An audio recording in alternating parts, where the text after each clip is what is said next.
Today's video is going to be all about the best new designer perfume releases of 2023 so far.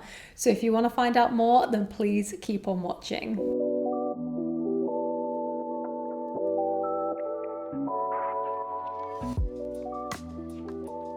Hello everyone and welcome back to my channel, or welcome to my channel if it's the first time you're visiting. Thank you so much for joining me today.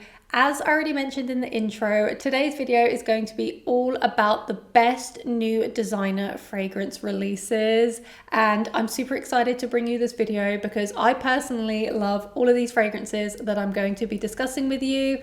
So without further ado, let's just jump into the first fragrance. So the first fragrance that I'm absolutely loving is from Burberry and it is called Goddess. And I definitely feel like this is one of the best new designer releases of the year.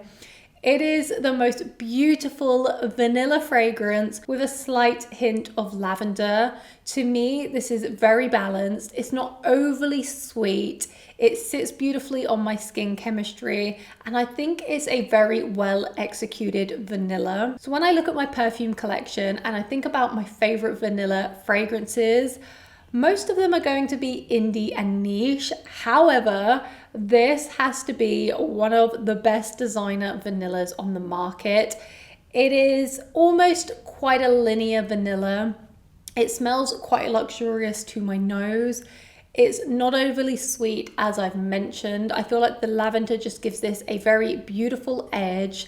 There's a slight dusting of cacao in here, and it really just wears beautifully on me throughout the day. It almost warms up with my skin chemistry and gets a little bit sweeter, which is very exciting. I really do love my vanilla fragrances, and I'm sure many of you have probably already tested Burberry Goddess.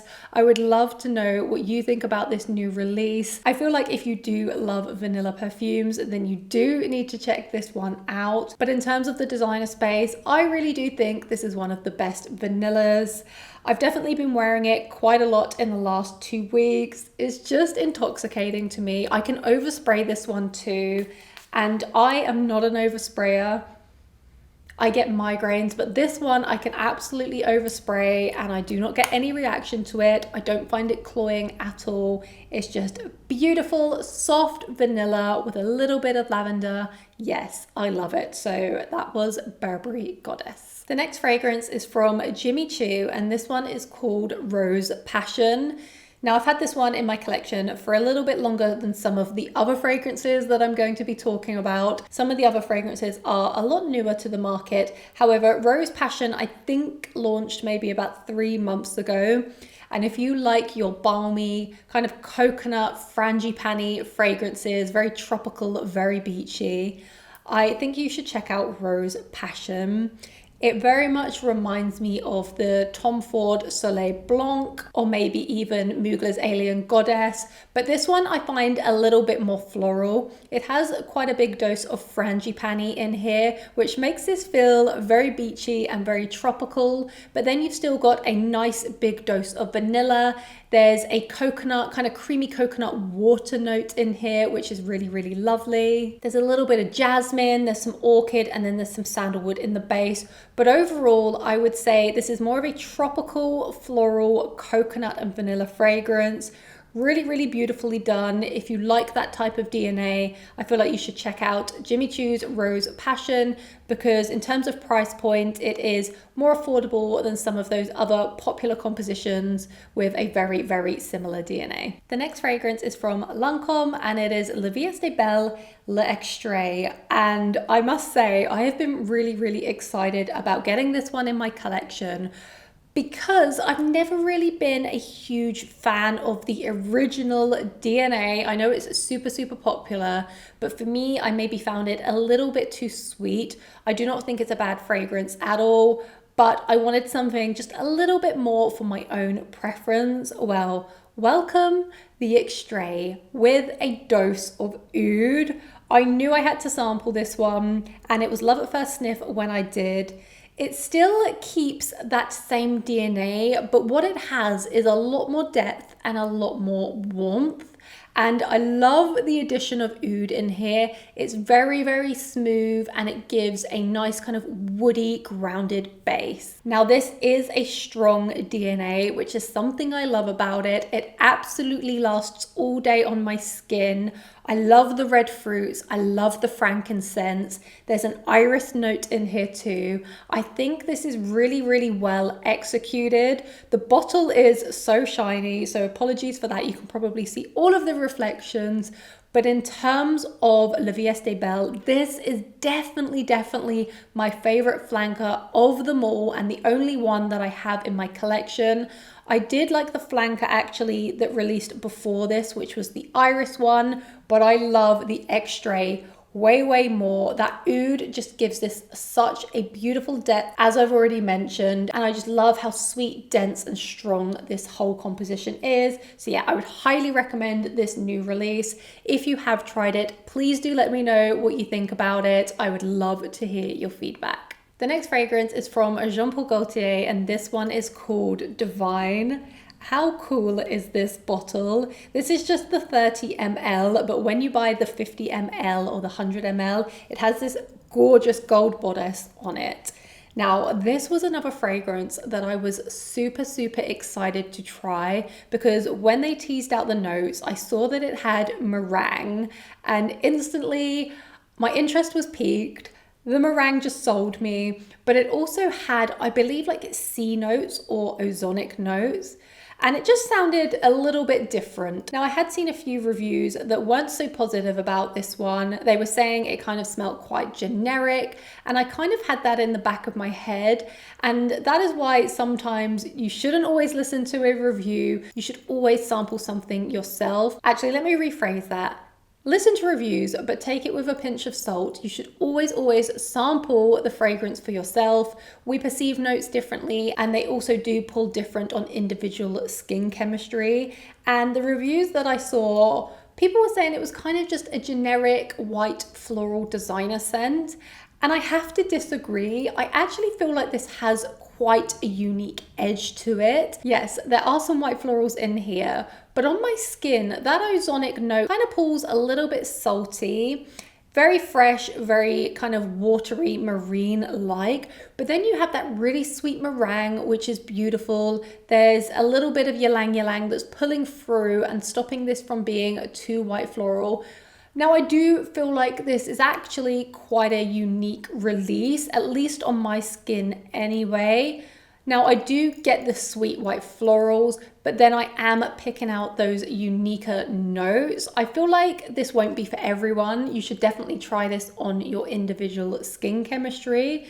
But I think it is a beautiful new release. It's something new that I haven't personally smelt before. Yes, it has a familiarity to it, but it still does have a slightly unique edge too. So I think Divine was actually a really good new release this year. Next up, we have Prada Paradoxe Intense. And this bottle is so cute. I can't get over it.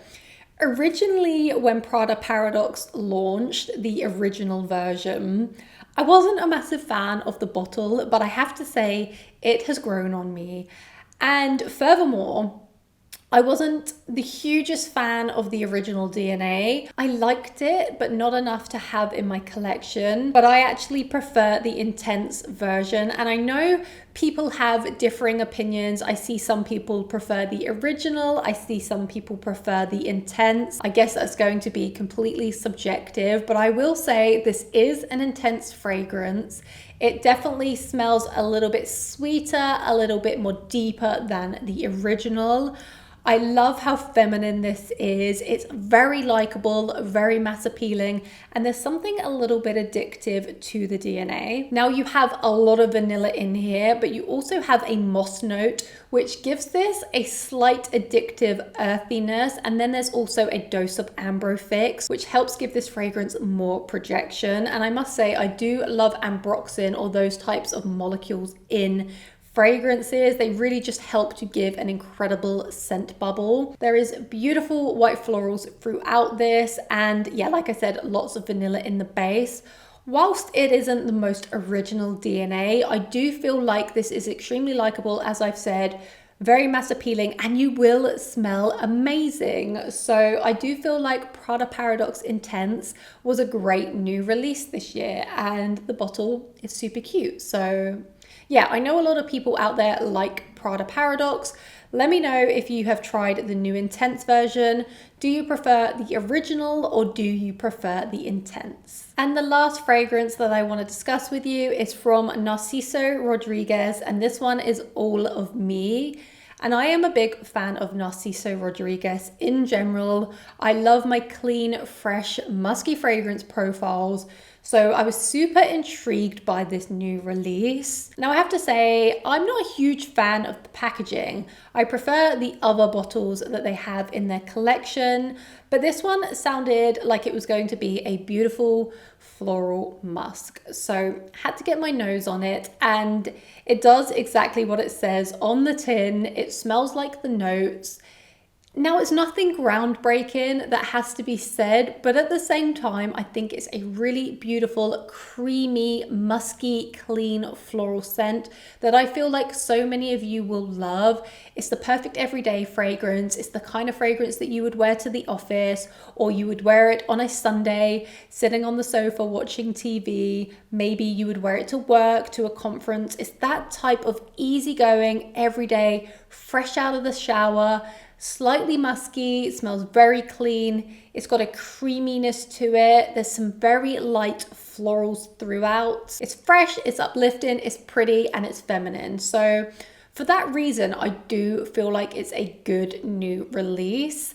I feel like some people will be underwhelmed by this, and that will be for those of you that are liking your stronger, more sweet fragrances. But if you are someone that's into more of the clean aesthetic, you like your fresh, soft, and musky fragrances, then this will be for you.